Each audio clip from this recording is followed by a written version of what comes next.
Thank you everyone for coming. Welcome to, it's the meeting of the village people with Fairlight Parish Council. We sent out an agenda which looked like that. Village people always have some ground rules. We're an unconstituted group of neighbours, but we do like to have some ground rules for meetings.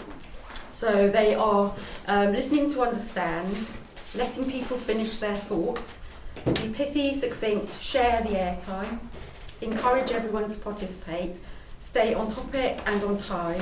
Can you turn off or mute your mobile phones, please? I'm going to start on time and end on time, so we'll aim for an hour then. How does that sound? Finish at 7. Does that sound okay? Very quality.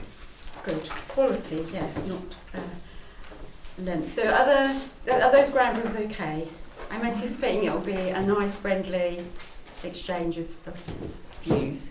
So what I'd like to do, because I like to know who's in the room, who's home, and obviously we're filming for the benefit of residents who can't attend for various reasons. They're working, they've got care commitments, or they're disabled. So the video enables them to know exactly what was talked about, what was agreed. So that's why we're filming. So I'd like to go around and do the introduction, and I'd like for people to talk a little bit more than normal about what their relationship is with the market garden site, and a little bit more about their background. So we've taken some feedback from people saying, well, who are the village people? What's their background? Why are they so interested in this site? What's going on? So if I go first, and you don't have to say exactly the sort of stuff that I'm saying, but so my name's Anna. I'm one of the founders of Village People with Paul. I'm a self-employed teacher and artist. I lived in Firs Way for 8 years, and we moved to Cornwall Smugglers Way. We've been there about 5 years. So been in the village about 13 years. I worked as a neighbourhood community development worker for the Hangleton and Nor projects in Hove. So I worked on a housing estate with community groups, helping them set up activities, building a community centre, regeneration projects. I worked in Brighton on policy, and I was a scheme officer. Hiya. Hiya. Welcome. Sorry for being late. Have a seat. We're just doing like introductions. Oh, right. Background stuff. So I was a scheme officer for a housing association for older people, an independent living scheme in Hastings, and I was responsible for major work. So I was used to having contractors on site, and I managed the parking arrangements and health and safety. So of course, living on the corner of the market garden site with cement mixers crashing through my garden, it is not something that I was going to react to because of my work experience. And so the more I got to find out about older people living by the site, the more concerned I got that actually that the things that are going on were legal. So I'd like to just for people to go around and just say a little bit so we get a sense of who's in the room. Lee. So I've been in Fairlight I think 15 years, and my working life was mainly finance, a bit of self-employment as well. So living in Fairlight Gardens, we're sort of backing on to the side of the market garden. So as a sort of director of Fairlight Parish, Fairlight Gardens, which is a private limited company. So we've been helping with other directors to make sure that things that should be going right are right, and obviously, as we all know, we've all had major problems. A lot of the residents' views have been totally blocked off. We had all the noise, etc., etc. So really my interest is with the village people and also with the Fairlight Parish Council, which I'm a councillor with as well. So it's just trying to have the best site available. It's always going to be developed. And I think what we are hoping to achieve is that the site that was originally planned is the one that's built, not the site that has been sort of degraded over a period of 3 years and turned into something that's nothing at all like the original site. That's me. Thank you. And Andrew Mier. I've been in the village for over 20 years, up on the Circle roundabout. I got involved with village things, first of all, through the Residents' Association, which I chaired for a time. And I then got onto the parish council and became chair of that, and eventually stood back because I was looking after my elderly mother who was up in Meadow Way. My first engagement with the Market Garden site was in 2005, when it was being put forward by Rother as a housing site in the proposed local plan, and that was going to a government inspector.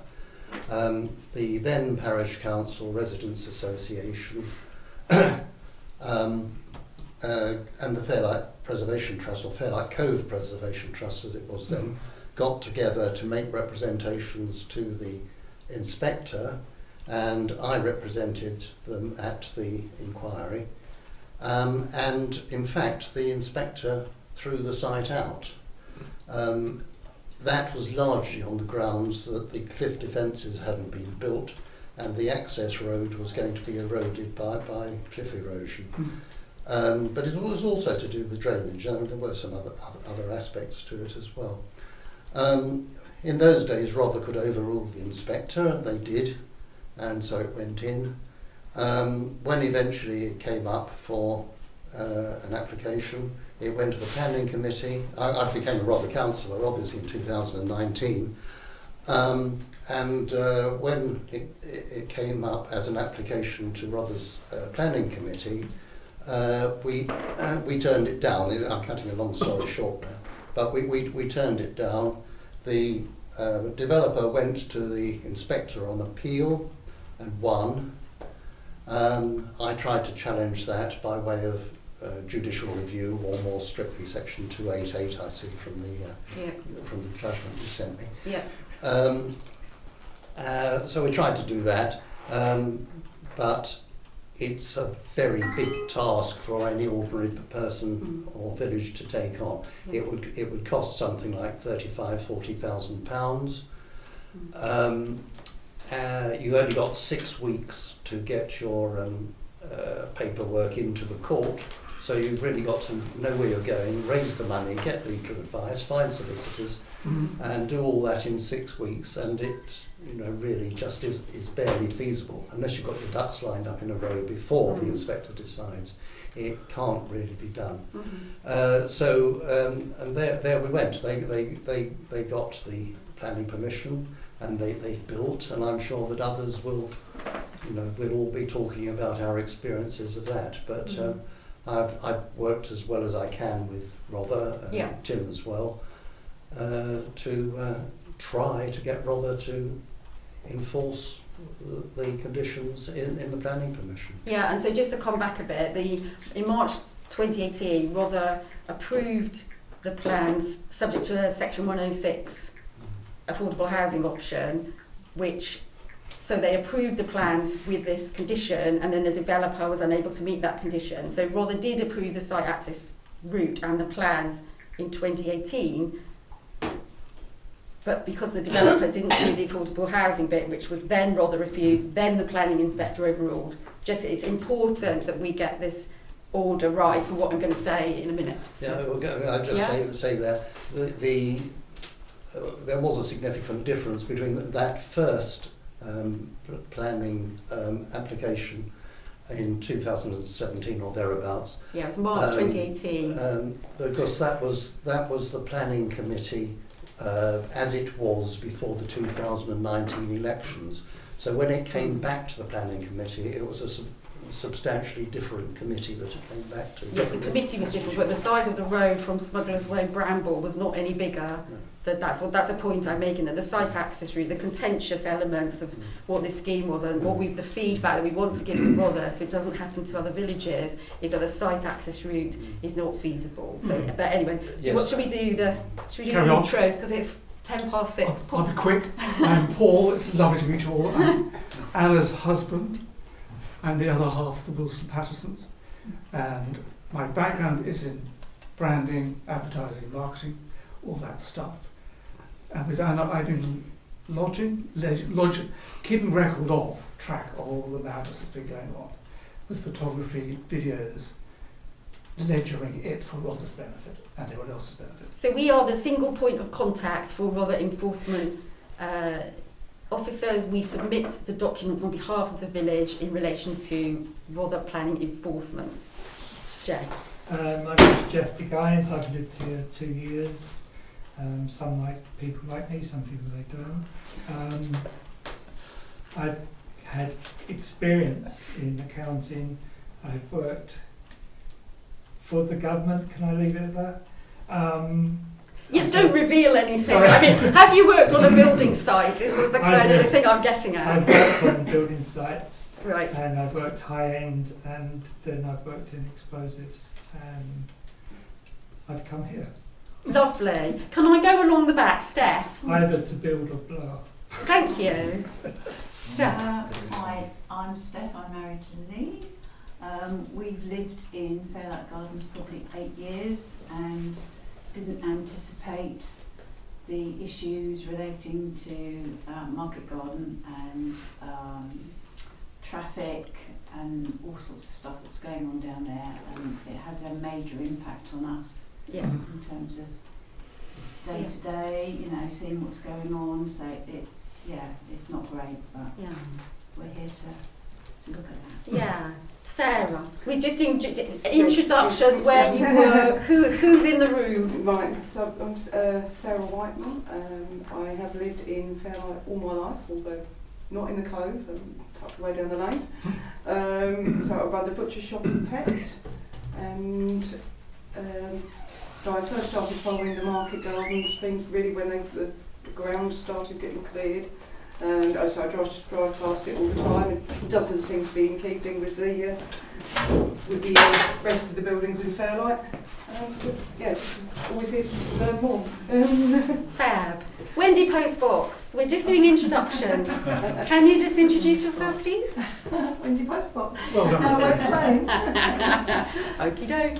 Heather. Oh yes, I've lived in Fairlight for over 20 years as well. And I'm here because it affects lots of other places, not just the Market Garden, even all the way down Lower Waste Lane. Yeah. And have been dealing with Gem Select for quite a few years, Yes. and at the moment an ongoing thing with Gem Select. Yep. Letty. So I've been here since 2008 and lost my husband. He virtually came home to Sussex. We were living in the Lakes and came down here in the July, and he died in the November. I didn't know where to go, what to do, but I stayed. And I love it here. This doesn't please me with all of this because I'm next to it. Yeah. I live at the bottom of Smuggler's Way. And I try to keep my place as nice as I can, and the garden and everything. But you think, look at those damn great ruddy things. Why couldn't they have built bungalows? Such as, it is a bungalow area here, isn't it? But there they are, they're there. They're not going to pull them down. And I'll stay there, I guess. Good. Good. Great. Yes. Very good. Oh, there you are. Yes. Thank you. Do you want to? My name's Helen. I've lived in the village, well, the outskirts, 9 years. My son lives up Cliff Way, and I pass the Market Garden most days when I go and see Betty. Now, nothing's going on. I wondered what was happening, so I thought I'd come and see. Yes. Well, we'll tell you what's happening. But yeah, go on, Dom. I'm Dominic. I'm part of the. I've moved to Fairlight in 2005. I'm a self-employed gardener. Worked in retail for many years prior to that. I also run or part of the Fairlight Garden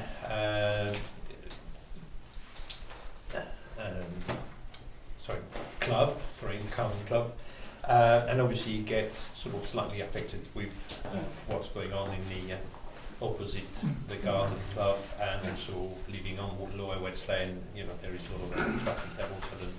Sometime some lorry have turned up down there by turning in the wrong place. Yes. Yes. Thank you. I'm Steve. I'm the current chair of the Fairlight Parish Council. my life's job has been accounting and systems analyst. It involved, a systems analyst involved looking at different projects that are going on within the company, finding out whether or not that's the best way for them to run, finding out easier ways for them to run, not always the right ways, but not always accepted. Never with anybody losing their job, so I'm quite happy about that. My first involvement with the Market Garden site was in 2019 when I joined the Parish Council, and Stephen Ledbetter was responsible for planning on the Parish Council at the time. I did speak to him on more than one occasion, as everybody does, and he gave great insight into the problems that were likely to happen with the Market Garden site. So from my point of view, nothing is changed. It's exactly the same as it was with the points there. Several people have tried to deal with things, shall we say, for the Market Garden site. I can't say that the Parish Council have been on top of the case, because that would be wrong. They haven't been on top of the case. We're still not on top of the case, but if the Parish Council can throw some weight behind doing something for the Market Garden site and the village people, then so be it, that's what we will do. That's not my opinion, that is the opinion of the Parish Council. That's lovely, thank you. I'm Geoff Smith. I've lived in the village now for 26 years, albeit not particularly near the Market Garden site. I would like to echo firstly what Steve has just said regarding the current PC's involvement with the Market Garden. To cut a long story short, I've always said and I've always stated publicly that the reason I'm on the Parish Council is to try and do what's best for this village of Fairlight. It's my view that the Market Garden site is not the best for Fairlight, and I think most people would agree there, but I fully accept we are stuck with it. And I think this is our opportunity to uncover everything we can to help in future planning applications and to indeed fight future planning applications. And I'm incredibly thankful to the village people for spearheading such a, what could be called actually quite a brave move. Developments like this are rife throughout British villages and small towns. Rarely do they get fought to the extent that our village people are fighting it. My big concern is the future impact of the village as far as traffic, the stream, the sewage system, the same as everybody else, and we'll wait to see what happens and hopefully we can continue fighting. Fantastic, that's great. Thank you everybody, that's really helpful. So one of the things that the village people have agreed is that we accept the decision of the planning inspector.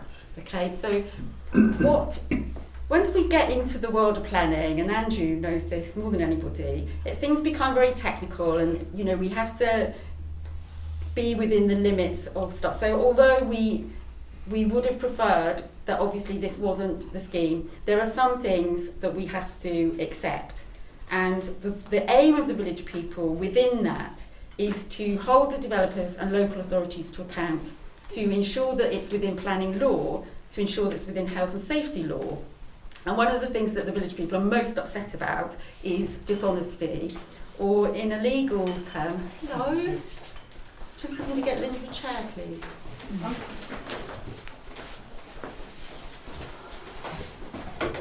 Linda, you missed introduction, so would you mind, for the benefit, because we're filming for people that can't attend, would you mind just saying quite quickly where you live, what's your involvement with Market Garden, just a little bit? Burlstone Broadway, Fairlight, down the bottom of Broadway. Concerns about the stream, what's going to happen to the stream, the banks are eroding, small tunnels that take the water under the road. That's my main concern. Thank you. And parking. Yes. Okay, so the difficulty we have with this process has been, and I've got to kind of use all sorts of different language that we wouldn't normally use, but there is misleading information within the documents. There is, because we've got a solicitor, so we've taken some advice. We've taken advice from voluntary sector organisations that offer free advice, and we believe that we found a material error in the planning application, which Andrew spotted first. So completely independently, Andrew spotted first what might be something that's quite useful. So we try and get the screen to work every time, and nobody has a set of instructions, so you're going to have to bear with me. But on the plan 662/0006P5, and the Councillor Ledbetter raised this at the time. There was a document. The document was finally put on the planning portal at Rother. The Rother planning portal is unacceptable in the mislaying of documents, and Rother have apologised and said it was not intentional. But in legal terms, we challenge whether Rother have taken reasonable care over the legal documents on the planning portal. That's one issue. So this document quite clearly shows this shape here. Do you remember this, Andrew? Oh, yes. Okay. This shape here is supposed to be, this one is supposed to be Malcolm and Jenny's house at 25 Lower Waits Lane. It is not the right height. This house here is supposed to be the Wilberforce house, which is Moorfree. It is not anything like the distance or the height. Our advice is that these are material errors which Rother District Planning Committee and the Planning Inspector would have used to make their decision. And I'm just going to leave that with you as a kind of don't lose all hope, because there is hope, because we found a court case where somebody took a case based on a misrepresentation in the plan, and they won, and the planning permission for the entire scheme of this was voided because the documents were misrepresented, okay? Now, this is kind of over there in the wings somewhere, because obviously we don't really want to have a court case with a local authority because we've got lives, we've got jobs, we've got things to do. However, Rother Planning Committee we can't get at, but Rother planning officers are not very responsive. They're not kind of working with us in a way that we would like. So since the last time we met, so we met in this document on the back page. This is the last time we met with the Parish Council, and we asked for a number of things, and obviously they've, as a completely new Parish Council, have had to recruit staff. They have to get all the new committee members to be working together. They've got to set up a new website. It has not been an easy process because of the dramatic way that the previous parish council was resigned. Let's not open that can of worms.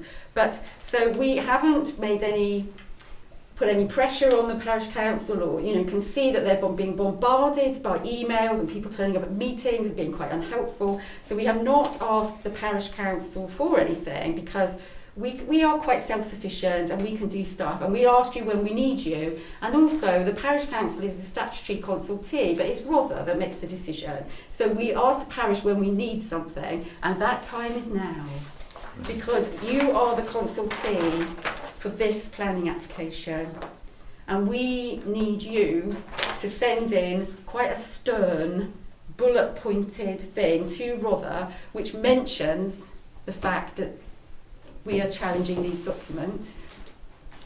It mentions the fact that, so what you've got on the planning portal, and the reason why I'm so frustrated with it, is you've got a planning application from 2014, which is not linked to a planning application from 2017, which is linked to the appeal, which is not linked to the Badger Extension Wildlife, whatever you want to call it, of 2022, which is not linked to the thing for this, which is the stream.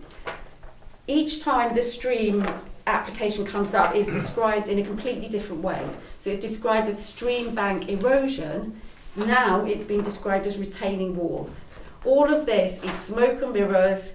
It's a nonsense, and we have to be clear in our responses that we understand what's happening here, but it is not a way to behave, and it is not a way to ensure that residents are able to follow this planning process. And what you find lurking in all of these other planning portals, if you've got time to look, are these highly dubious drawings where all of the retaining walls, for the timber retaining walls all around the garden, they are lurking as a discharge of planning conditions by the planning officers. It is one of the most unimpressive things I've seen in a very long time, and I've seen some fairly strange things. The other thing that's lurking are these documents, where they're trying to put the fence dividers across the stream, despite the fact that Rother enforcement have said no. And all of these drawings, they're showing the stream in a funny position, which is not where the stream is. Now, initially, they tried to move the stream. So you can see this all the way through, okay? So what you've got is this. This is the approved site plan. It's 005 662/002P5. This is what Rother approved. This is what the planning inspector approved, okay? They're there. This here are construction site drawings, construction drawings. They're not part of the planning process. This is what the builders are using. And we know this because the builder gave Josephine a copy of the site drawing. And it had terraces on it from the get-go. It was not this. And so when the plans went for the Badger extension area, the terraces that the builders were building were not on the plan that went before Rother. So we have to put all of this into the public domain through our planning application response. Yes. You say terrace, you're talking about the terrace landscape as opposed to the terrace houses? The raised terraces that are particularly egregious when you live here. Yes. And they were not approved by the planning inspector. They are being discharged by planning officers, and they're saying, well, it doesn't really matter, it's a drainage issue. They are not accepting that it's an overbearing privacy issue.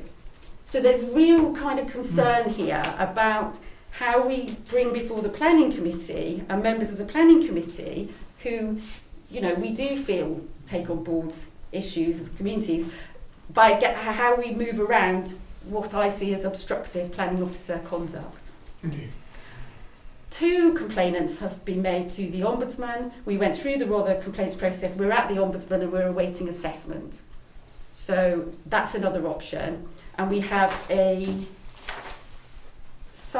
petition. So one of the things, would you be able to explain the site survey?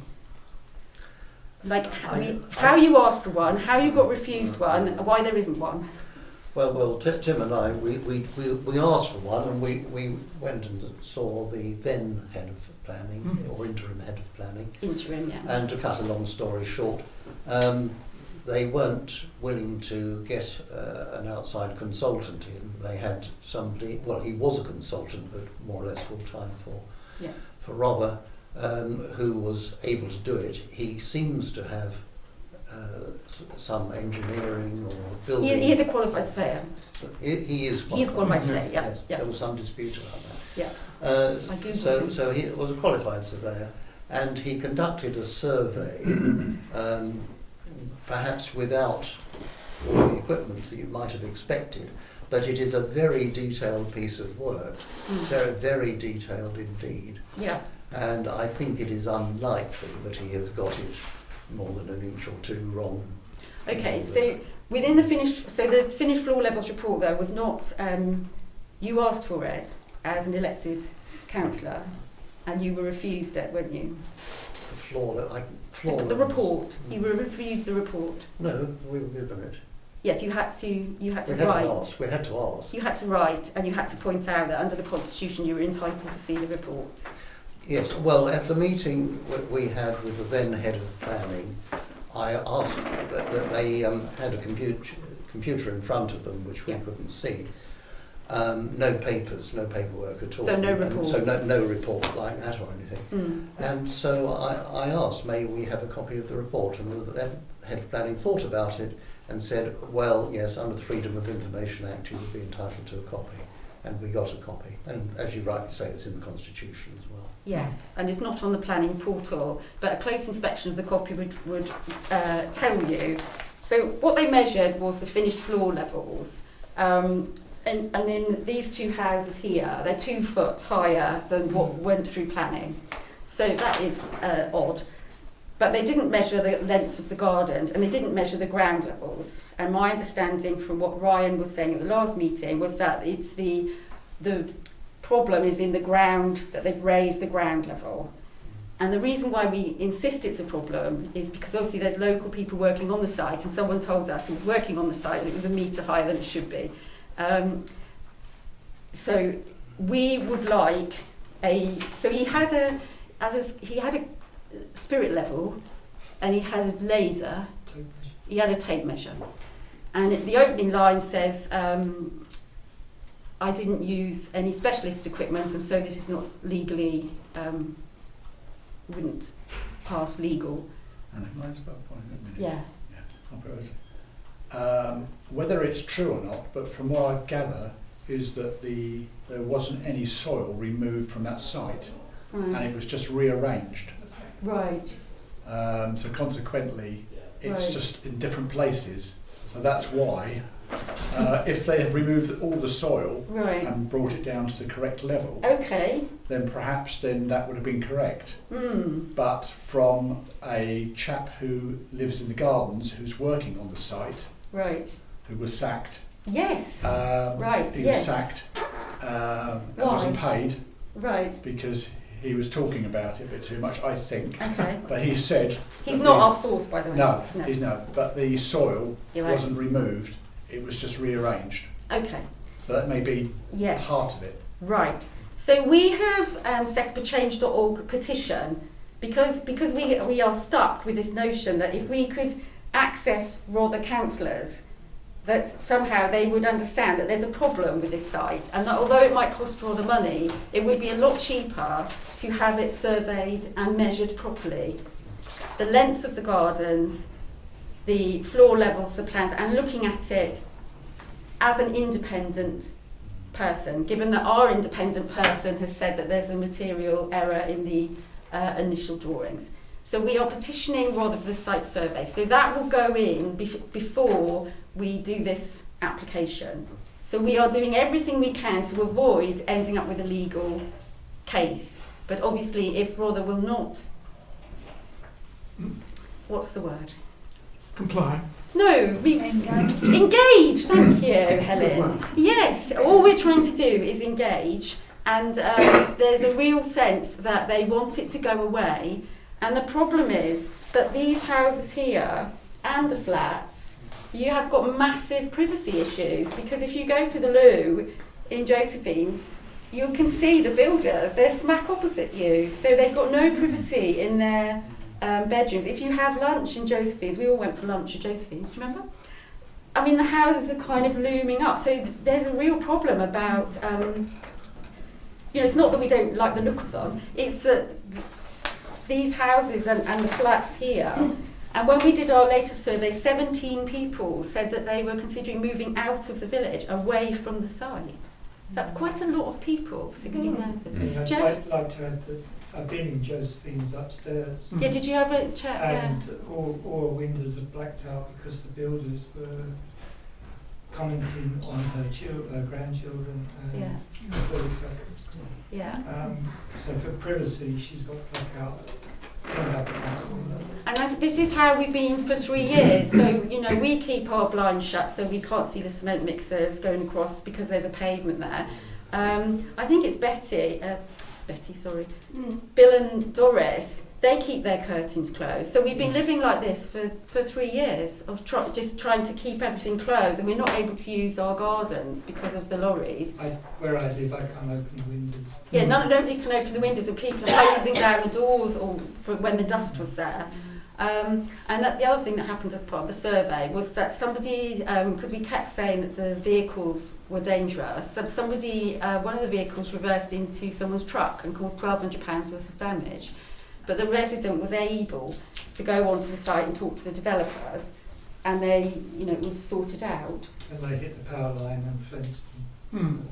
Yeah, there have been a lot of, so we got a lot of video. So, enforcement and Sussex Police, they video everything and take lots of photographs. So we've got sort of 260 photographs and videos of lorries crashing into things and all sorts of peculiar things, which we might as well use as part of our case, really.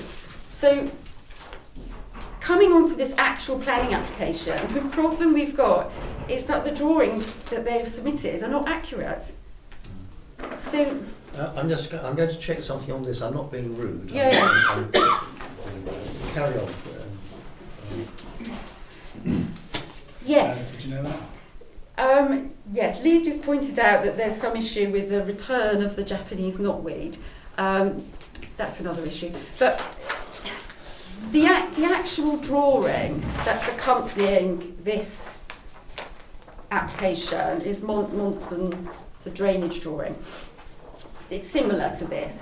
So I appreciate you're not as obsessed as the rest of us in terms of we look at it and we go, well, that's not there, that's not there. But if you were to stand outside Paul Capps' house, you can quite clearly see that raised terrace there isn't actually there. I actually stopped and looked the other day. Thank you, Geoff. It's behind where the patio is, and by the patio doors. It's not there at all, and the stream isn't actually there. No. So the main response to Rother Planning is to say that we are unwilling to consider this planning application until the applicant has submitted legally permissible drawings. And that is what we all send in. So we don't engage with this document very much at all, because frankly it's a bloke in Belfast with a desktop computer and they filled in a load of conditions that we know they're not going to observe. And if we stand our ground and say we require for us to take you seriously, for the Parish Council to take Rother District Council seriously, because you're not taking us seriously, you're not taking this site seriously, we require a submitted drawing with a stream in the right place, the terraces in the right place, and if they're unauthorised, they should not be on the drawing. If the planning officers have discharged a condition and accepted those terraces, then they would go into our ombudsman complaint. If they are unauthorised, they should not be on a planning drawing going before a district local planning authority. Are you with me? Yeah. Am I making sense? Obviously, I've read all the documents. I appreciate you guys haven't got time to read the documents, but there comes a time when you go, no, we've had enough of this, and this is our moment. Yes, I'm not expressing a view one way or the other, and I'm not a planning expert, but officers are permitted to allow non-material alterations. They So are. They do have some powers, and I don't know when it stops being material. But if you've got two ombudsman complaints about arbitrary decision making, misleading representation, then one might have thought this wasn't quite the time to do it. What worries me is, with all of that fencing. The fencing, yes, Betty, well done. What's going to happen when that starts to rot? Who's going to pay for that to be done? Well, who Are approved we the... going to have to be looking at Yeah. that? You take a pride in your place, Yes. and you look after it, and quite frankly, it's in shit order down there. Why should we have to put up with it? Okay. This is what makes me so angry. Yes. And, Yes. this stream, if it's not looked after, Yeah. it's all going to block up in my garden, because this stream runs through my garden. Yeah. I keep it tidy. Yeah. My gardener looks after the cutting of it down the edges. And as I say, I look after my garden. I worked really hard yesterday. But then when you come out into the front and you see all of that fencing, quite honestly, if my husband was alive, when we come down to look here, we certainly wouldn't have stopped and thought, oh, let's buy a house down here. Yeah. So the fencing is controversial because the fencing is part of the landscape management plan. The landscape management plan was a pre-commencement condition, so it should have been looked at. Boundary treatments were a pre-commencement condition. The developer should not have started work on the site because the boundary treatment and the landscape management plan were not submitted. The landscape management guy because he's confused by the drawings, you can imagine, and maybe he had a quick look round, but it didn't seem to stay very long because not all the trees are in the right place, not all the trees are the right size, and the stream is in the wrong place. So the adoption of the landscape management plan is controversial, and the boundary treatments do not agree with the text that was in the planning application that the planning inspector approved. The planning inspector, the planning officers talked at enormous length about the greenery, the boundaries, what's it say? The historic hedgerow. The historic hedgerow. The historic hedgerow as a wildlife corridor, no less. There's not a stalk of the historic hedgerow still standing, and again, it's contended. I think the planning officers have to account for the management, the adoption of the landscape management plan, the adoption of boundary treatments, and how they relate to the planning inspector's commentary. And they made the commentary. I've made those points. You have made those points, yes. Head of planning and to the case officer. And you did write an enforcement complaint about the tree, the fence, the hedge. But Betty was asking about who maintains the fence, and I think the answer to that will be that one of the conditions is that there will be a legally binding agreement. They call it a Section 106 agreement before the houses are occupied. Yes, the two of the houses are occupied. Whereby a residence company will be set up, and the residents will be obliged under their land registry documents to contribute and to maintain those common parts. We can test the fence. We are not accepting the fence boundary treatment. I don't think officers have finally approved the fence. I think at one point they might have said that it could be the 6 feet or thereabouts. Then a lower amount, and then of course I've made the objections altogether, so yes. I don't know quite where they got to. No, so that's 3 versions of the fence, because Andrew has also read the planning documents and is able to point out that what they're agreeing on that has no relationship to what the planning officers insisted the developer did in 2018, because each time, and the staff all disappear. So the 3 staff that we complained about in the Ombudsman report no longer work at Rother District Council. Wasn't there a plan with 1.2 metre? There was a 1.2 metre, but that's because the bloke thought it was the stream. It was the stream, it wasn't a fence at all, because it was blue. Yes, sure. Why would you have a plan where the fence is exactly the same colour as the stream? And the fence, in parts, is tarmac. So our complaint about the fence with the planting is that unless Rother has some special tarmac planting thing that we've not seen before as a new thing, that's going to be quite difficult. And there's a power line which they've already knocked over. The power line is like that. So we are not accepting the fence. We intend to fight. I think the Rother officers had hoped that the fence could be moved back towards the stream and away from the road a bit, so that a hedge could be grown up in front of it. Yes. But I've pointed out there isn't room for it. Right. The fence needs to be on the other side of the stream to stop children and anybody with a pet from falling in the stream. And the stream has got a sewerage overflow. So and also the post digging with the stable bank. Yeah. They won't care. They won't care because they're selling them. Do they care? I don't think they'll care. No. You We know, have absolutely all the no. work Yeah. that you go through. I'm sure the planning officer lives in Cllr quicker than.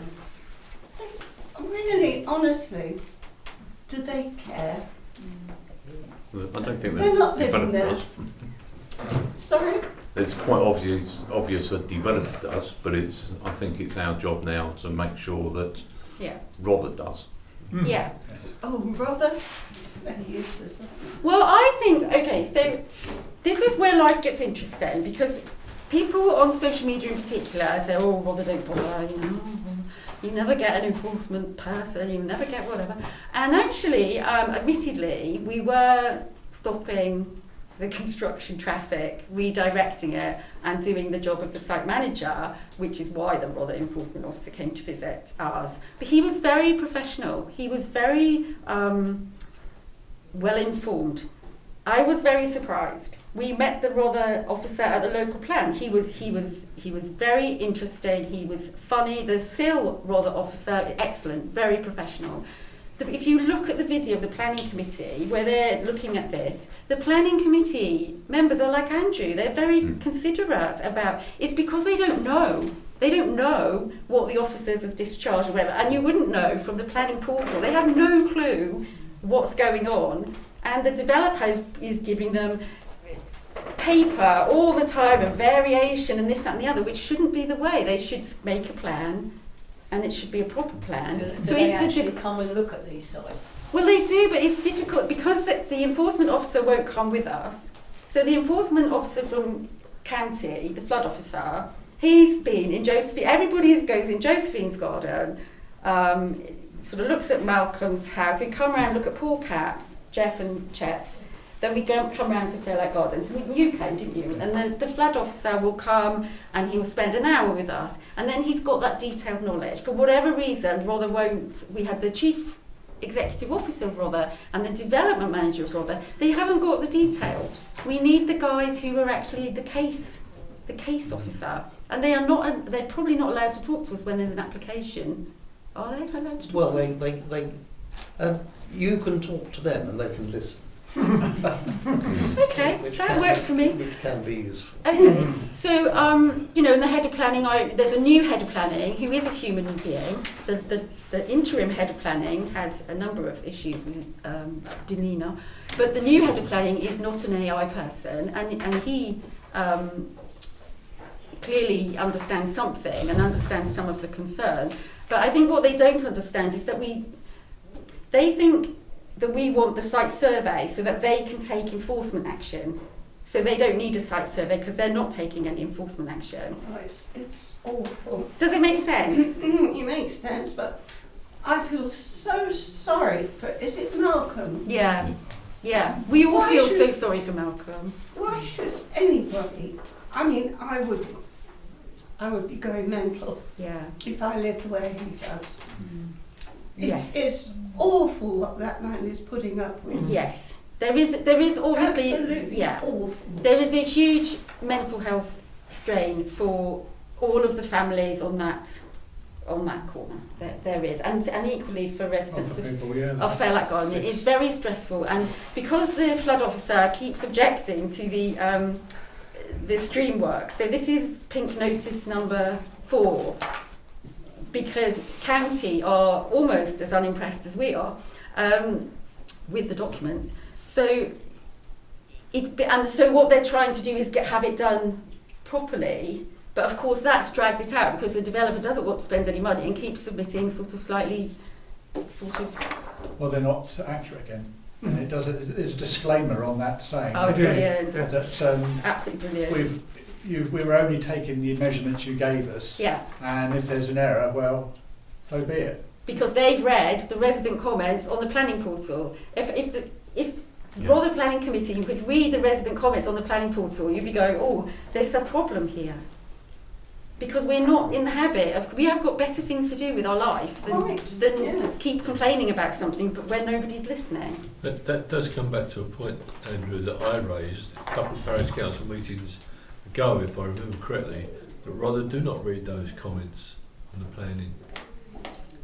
Well, when you say Rother, do you mean officers or whoever it is that's supposed to read them? And I'm not going to mention any names, but when I spoke to them quite a few months ago about something else, the guy said, "Oh yes, I haven't read that. Those comments have been on there for 3 months." That's the planning officer. And they hadn't been read. Yes. Well, when an officer comes to write a report to the planning committee, this is assuming that an application is going to the committee, they summarise the residents' comments and parish council's comments, so they must read them in order to do that. And certainly, as a committee member, I've always tried to read them. You can't, if there are 60, 70, 80, 90, sometimes there are, it's not at all easy to read them all. And a lot of them tend to be very repetitious as well, when you get that many. Yes, ours are delightfully unrepetitious because we deliberately sent them in from the perspective.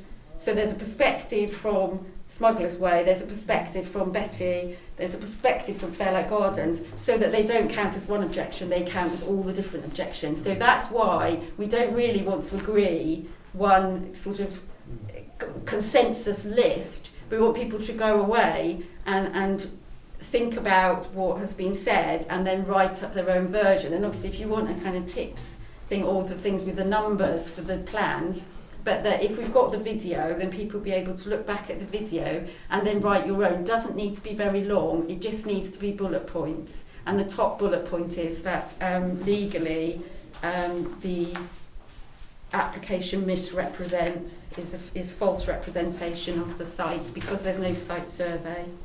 There's no evidence that the site was measured correctly in the first place, has been built to plan, and that what the expectation of a local planning authority is that the applicant, being a developer, would submit clear, accurate and precise documents taking reasonable care not to make material errors, and that would be our feedback for this application. And engaging with this is not necessary because we're going to put Rother on the spot to say, if you've got a parish council who thinks that, you've got a village people group who thinks that, then are you, Rother, going to roll over and rubber stamp this application, or are you going to actually do something? Sorry to address you, Andrew, but as you are the only person in the room from Rother, we've had enough. Is that fair enough? Would anybody like to say anything else? Just a quick thing. The drawing you showed at the beginning. Yeah. Yes, this one. Perhaps Andrew could answer this or could answer this. I've seen similar on development drawings. Yes. How much artistic licence None. are they allowed on the dimensions None. of... None? Right. The legal position is that a planning document, which is it's in this. So this would answer your question, and I can send around the link to this. But what it is saying is none. There is no such thing as a what's the expression? An acceptable tolerance. There's no such thing. That's a Rother District Council affectation. The drawings are supposed to be per plan, as if it was your conservatory or something. There's no such thing as... I'm just thinking... It's got the levels actually on now. Yes. Yeah, but I'm just thinking, going back for when it was a complete overgrown weed site. Yes. I mean, I'm not a technical drawer, I'm not any form of an artist, but I'd find it very difficult to do an accurate, which this basically is, drawing. That's all I'm saying. So it's done by Marcus Beale architects, who are therefore a specialist in this area and therefore should have been using specialist equipment by which to make the drawing by which a planning application is granted. It's not this notion where people submit plans and then say, it's not legally binding. I don't know what world that exists in, but if you go to other towns, an architect's drawing that is then approved as a plan is supposed to be accurate. Yeah, no, they approved plans for the archery site. Yeah. What ultimately do we want to be seen to be done with duck house? Okay, so the legal advice is that is not a question that we need to answer. That is not our question. That would solve Malcolm's problem, wouldn't it? It's not our question to answer. What you do is you go through the ombudsman process. The ombudsman, so we're being assessed. If we get through, the ombudsman will then take documents from people to receive evidence, and the ombudsman will decide whether or not Rother are at fault, whether or not there are things that are inexplicable, whether or not Rother could do anything to rectify the situation. So we can't do that. And also, so what would happen if you know, the legal situation, if you can't have a court case until you've gone through the Ombudsman. The Ombudsman's free, so we'll do that first. The stream issue is something to do with being 10 metres from the watercourse. So again, we have to accept that Rother and the planning inspector approved a house that was within a metre of the watercourse. 22 inches. Right. We have to accept that because that's what happened. Why, when there's a regulation of it being 10 metres from the watercourse, and you can't often get a mortgage for a property that's within 10 metres from a watercourse without a retaining wall. So the plot 12, they will not get a mortgage for plot 12 in a million years. So, but you're ahead of the process, and we have to, I know it's really frustrating, we have to wait for the Ombudsman, first of all, whether they take complainant 1 and complainant 2, they're different complaints, and then we move forwards like that. But as we've got this opportunity to do this application, we can do something now and give Rother an opportunity to say, we will engage with you, we will engage with the parish, we'll engage with village people, we don't want you to have a legal case, we'll engage with you. And that it's up to how much Rother want to try and get the developer to behave like in a reasonable, civilised fashion, which, given that none of us have had a reasonable, civilised response from Gem Select Limited for 3 years, is difficult. Or any response at all. We got a response, but it was rather alarming. Really? There's a question that I'd like to ask, and it's pertinent to Lee. Lee was mentioning that the soil, no soil was taken off site, etc., etc. When I moved to Hastings, when we finally moved to Hastings in 1983, we bought property out on the Golf Links estate on the Fairlight Road, and we went to see the site, and it was quite hilly because obviously it's a golf course. We looked at where our house was likely to be, and I was with my neighbour at the time because we were going to buy the 2 properties, and we looked at where it was, and it was about here. The property behind us was probably 80 or 90 metres away. Here was us, and there were them. When we finally started the house was started to be built, our foundations were here, and the other house was up here. When I questioned it, and I had reason to question it because my governor's secretary's son was the surveyor on site. So I was able to ask him indirectly exactly what was going on. And he said, well, we took the measurements from fixed points. So if it was a big lump of concrete, the big lump of concrete stayed there, that's where they measured it from. They didn't measure it from after they dug out the soil and then measured it and said, oh, well, that's the right height now. But that's exactly what they did do. They moved the soil and dug the soil out, then put in the foundations and then remeasured it again. They said, oh yes, that's okay, that's in the right place. So our house ended up here, our neighbour's house, which was 80 metres away, ended up here. And over the winter and the Christmas of '83, his garden, our garden, disappeared down the hill. We had to have 30-foot pile drivers, pylons, driven into the back garden. And that's all, and that's what he told me, it's all because they measured it from the wrong place. Yeah. And I mean, you know, I don't know enough about the Fairlight Gardens. I'm listening to what this is, and I'm quite astounded. I think on one hand, it says to me, yes, somebody should be taking the case and actually sort it. But what are they going to do? And then I think on the other hand, you know, these houses that we need, and I get your point about Malcolm and Jenny and everybody else down Lower Wakes Lane with the fences, etc., etc. And then I'm thinking to myself, if you're not going to do anything, what can you do? There is nothing you can do, from my point of view that I can see. But if you've got the bullet points that you would like us to put down on against that application, then please send us the bullet points. Yeah. I don't know whether or not that's going to make any difference at all, because I don't know. I can put them in just like anybody else. Absolutely. Yeah. If Andrew says it's not much point in putting that point down because it, legally binding, maybe it's wrong words to use, then I'm guided by those people as well, as we all are. The way I see it is we're a team.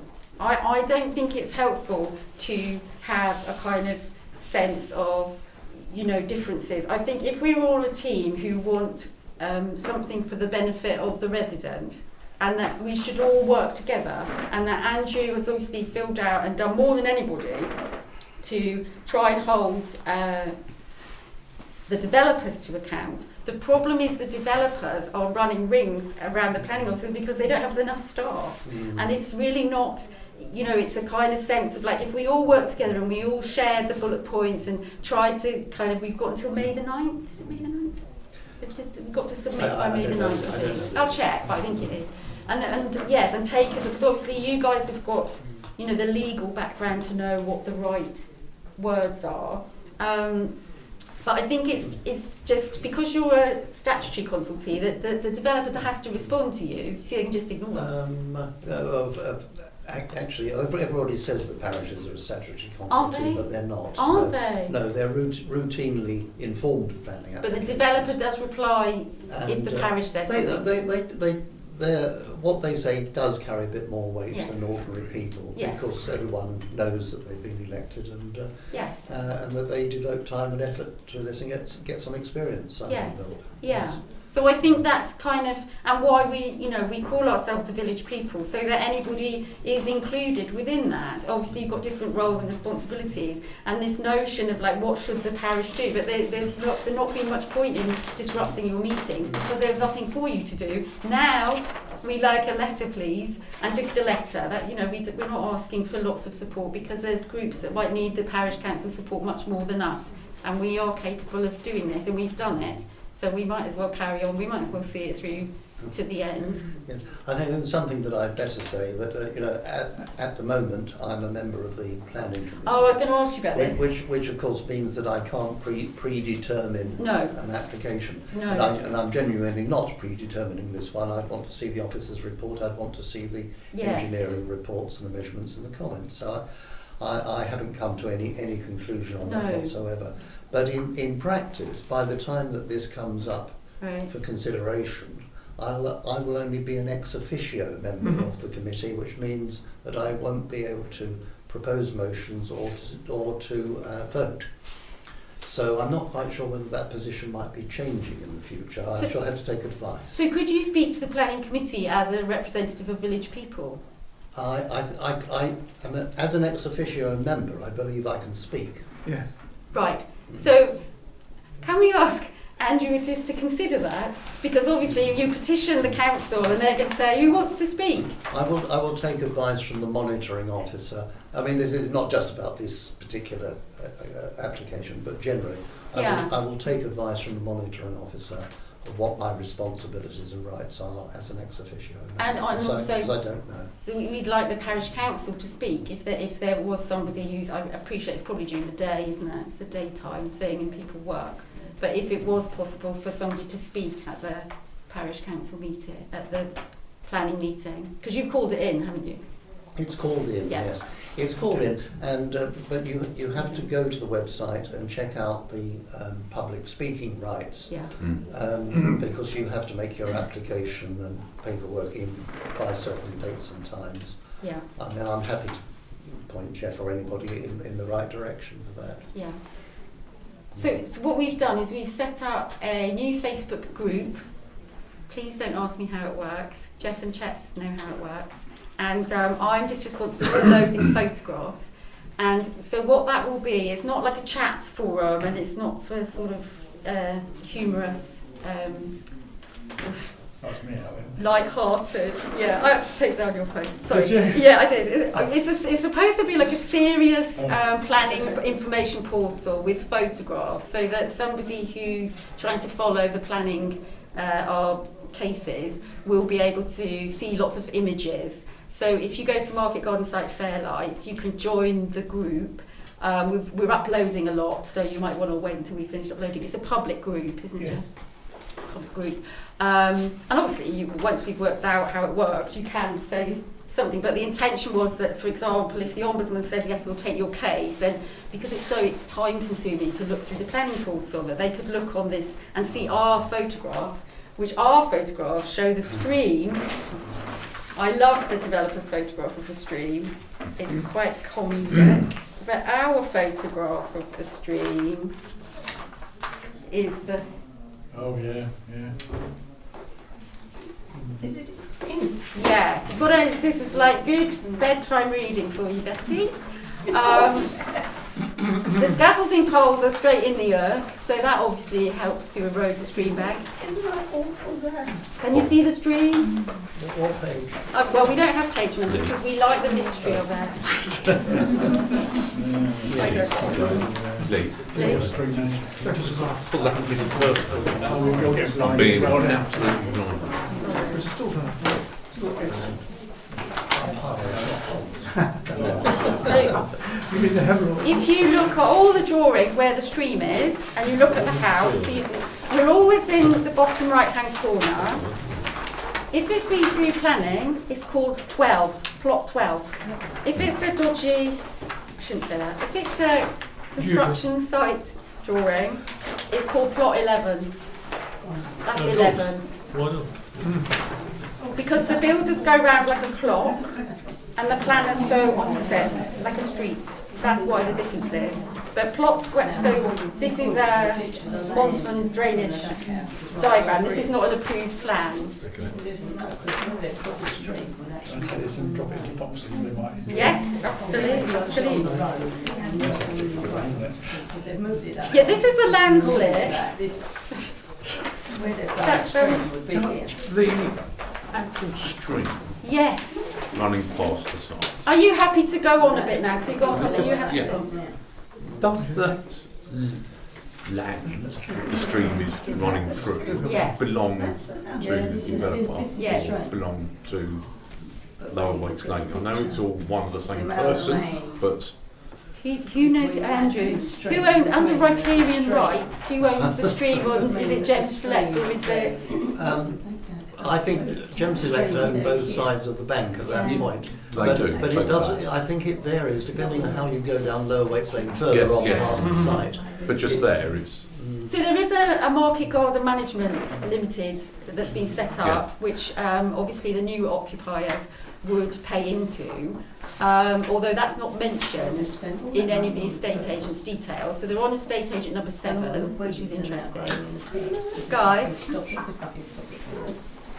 all right, guys? So in the planning portal, it says that the monthly charge per house would be £75 a month for this maintenance thing, but that's not mentioned anywhere in the estate agent's details. I'll ask them about that tomorrow. So yeah, there's all sorts of sort of strange things. Maybe they changed their minds. It'll come up on a solicitor's search though, won't it? Yes, yeah. So so 2 of the terraces are occupied at the moment. So that is a breach of pre-occupation conditions, planning conditions, because the turning circle is blocked.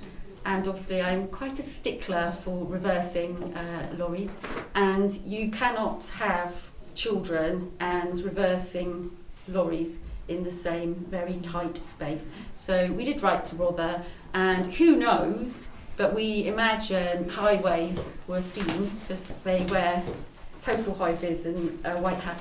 Highways were seen on site. So we imagine that is why there isn't any current activity, or maybe they just run out of things to do whilst they're waiting for county to respond to this, because county's response to this will be slightly agitated, I should imagine, because they're going to say that is not a retaining wall for that house. Because a person not paying attention might read the word retaining wall and get very excited, whereas in fact that's for the stream bank that's collapsed because the building's too near the stream, and therefore the foundations of that house, and building control wouldn't tell us, because it's a personal, it's not a thing that members of the public can ask whether they'd signed off the foundations for that particular plot. Are you saying then that, from what I'm hearing, what you're saying is that Gem Select aren't doing any work there for a particular reason, other than the fact that maybe they've run out of money? I couldn't comment on anything like that, Stu. I wouldn't know anything like that, and that would be sort of gossip. We tend to work on the basis that there's enforcement. Okay, it's just that I happen to know that the other site has also stopped being worked on. It could be anything, couldn't it? If you spot the highways woman, normally then something follows that is like she's stopped them twice for unannounced road closures. She's quite fierce. Is she? Are you talking about the Archery Road site? No, No. talking about the Another site? The site, you know where the chemist is as you go through, or at the big junction of the traffic lights before you go down into the Yes. down the hill. If you turn right there, then right again. Is that Frederick Road? There's a new site. There's a site there on the left hand side, and that's got Gem Select written up on the side of the wall there. And that had stopped working. So I've been told. I've got a friend that lives opposite there. They've been stopped working 3 times now. But, I mean, I don't know why. I think they haven't worked. I think Geoff will back me up on that. I think they haven't been on site for 5 weeks. And when did you send the email about the turning circle? It was about It was about 5 weeks ago, wasn't it? Yeah. So the people occupying there, have they purchased the house? They couldn't have purchased the houses. They could have purchased the houses They because could you have. can purchase it if you ignore your solicitor's advice. So if you were a friend of the developer with a buy-to-let company, you could have purchased the houses. Our neighbour has spoken to the girl in there, and she's got 2 young children. Right. And she looks about 20. She's Greek as well. We're not going to comment on the reason. Is that actually been purchased by? Because there was on one of the websites, I came across one of the houses owned by one of the directors for rent. Yeah. I mean, I think this is quite a kind of sensitive point, but I think we have to separate out the people that are moving into the properties are just going to be like us. They're just going to be people, and people who rent are exactly the same as people that own their own homes. I worked in a social housing scheme, and they're just people exactly the same as owner-occupied people. Would you go on the land registry? You could go on the land registry and check, but it'd be a lot easier to say hello and just ask them. Yeah, absolutely. I did check, and the houses haven't been sold. There's nothing sold. A month before it's registered? Yeah. But I mean, all this kind of speculation stuff, I think what the role of village people is to say, is the development legally acceptable? It has Rother District Council planning officers kind of made some errors that an ombudsman might suggest areas where they could rectify. A fence is a particularly easy area to rectify because they can just pull it out. There are some things obviously that are much more difficult, but moving the fence, given that he's had to move it 3 times already for plot 1, and that's the other main thing for the parish council to have a look at. And I know there has never been a public footpath running down the side of Low Waits Lane. I'm perfectly well aware of that. However, the public footpath was put there because planning officers made an enormous kind of hoo-ha about residents seeking refuge from vehicles. Yeah, but they didn't think about that down Low Waits Lane as well. Then, so. Right. And it was when Rother approved it with the Section 106 sheltered housing thing. It was there, and gradually it got airbrushed out. So here it says new public path. Okay. Like Paul Daniels. On the wildlife expansion area, the label's gone. The path is still there, and the consultant for the applicant explained very clearly that the sole purpose of that planning application was the expansion of the wildlife area, and therefore the public footpath is here. Now again, you can say, oh, for heaven's sake, are you really going to make this fuss about a public footpath?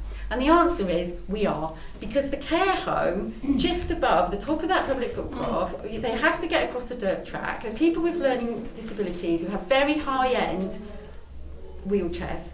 And under disability legislation alone, it went through planning with a public footpath, and that public footpath would protect all of us, but it will specifically protect those residents who come down that way. They come up Smugglers on the tarmac and they come out. There's very few, they can't go down Rockmead, they can't go down Channel Way.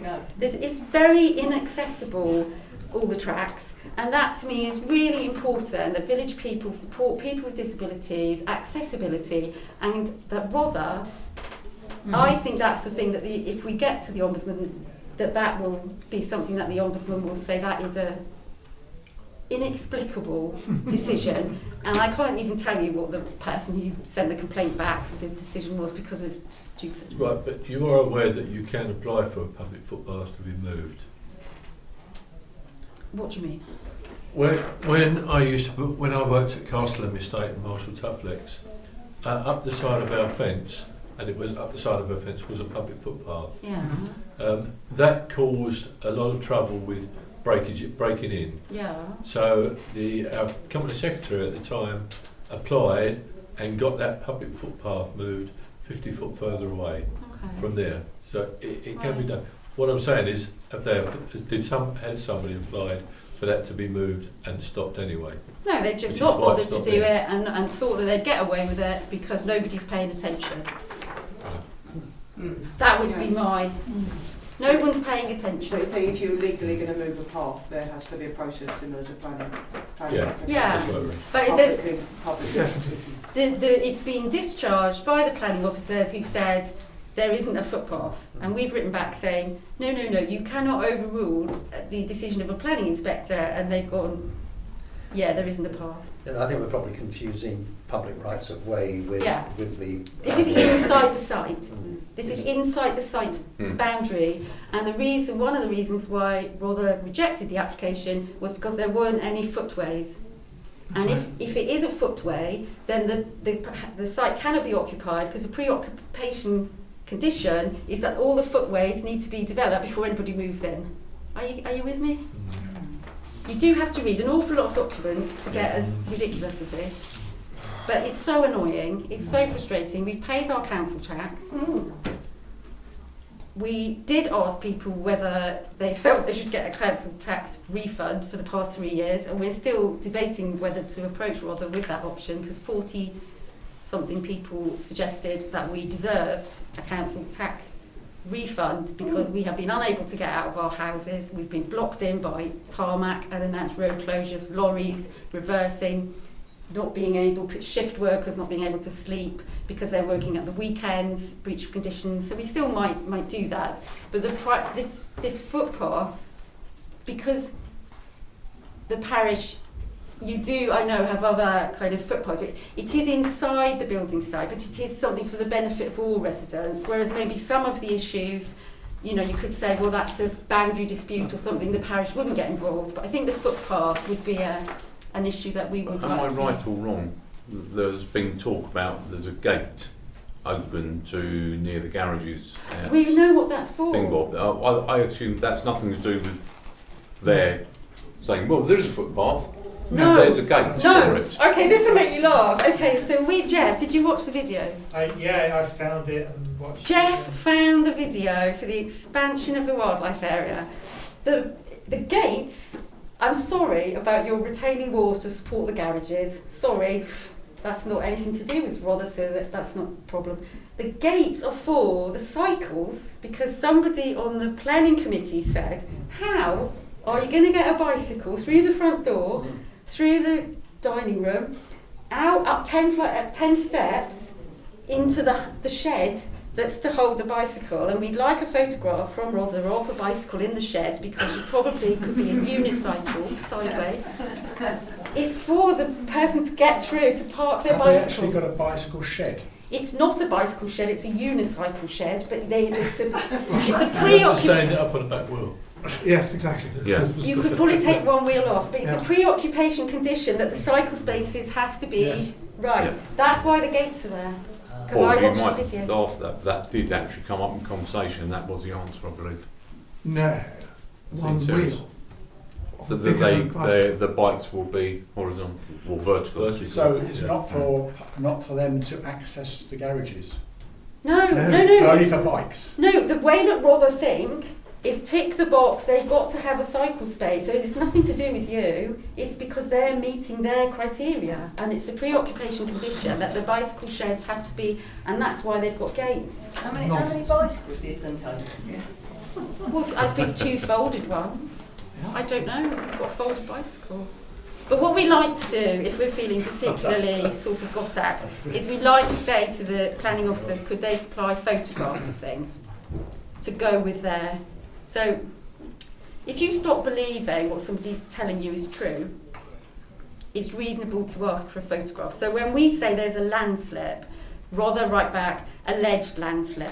And we go, okay, here's a photograph of the landslip. And then they go, the landslip is not a planning matter. And we say, it is a planning matter because the retaining walls that hold the soil, which is why the land has slipped, are on your plans. And they say, landslip is not a planning matter, but retaining walls might be. And that's how we go on. So we asked the enforcement officer for a photograph of the car park via the MP, which he was unfortunately unable to provide as there wasn't a car park.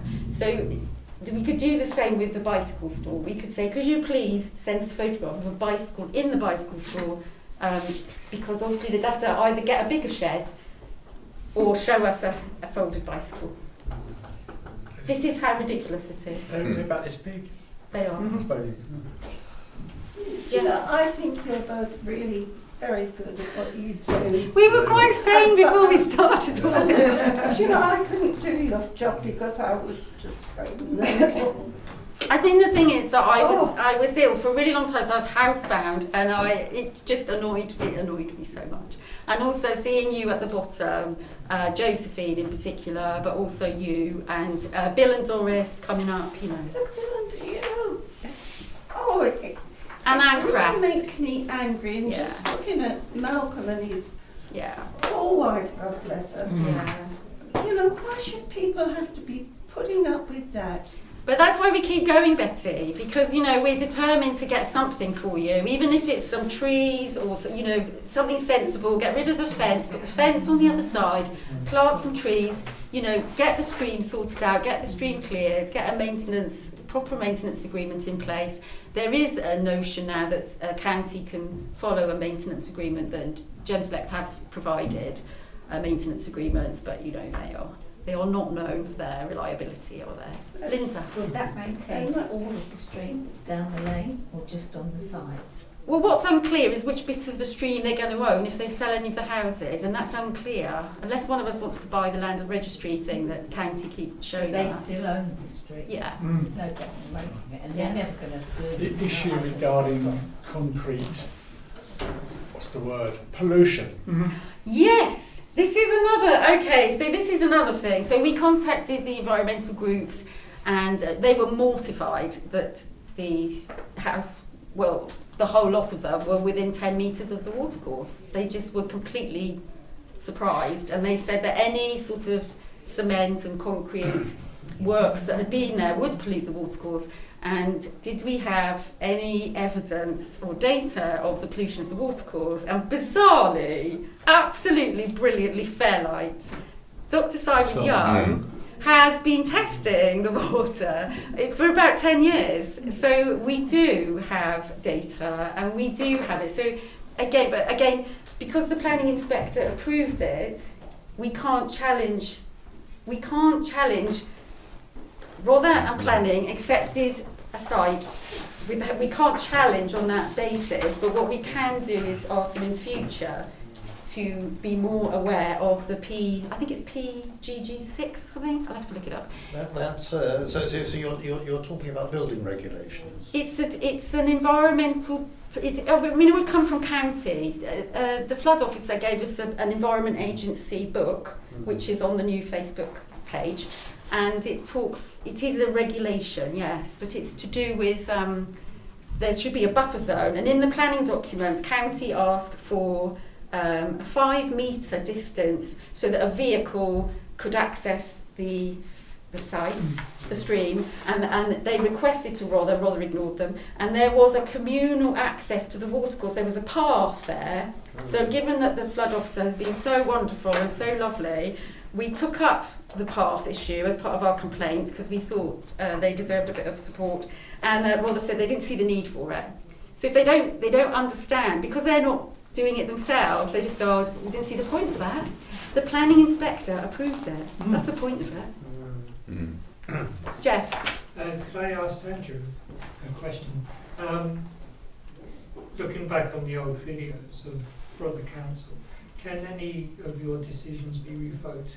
Meaning that the on-site, you got 6 garages that are enclosed and 2 that are 3/4 barn doors.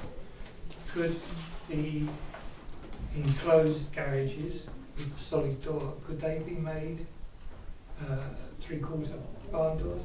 Because I'm so concerned about parking in this area.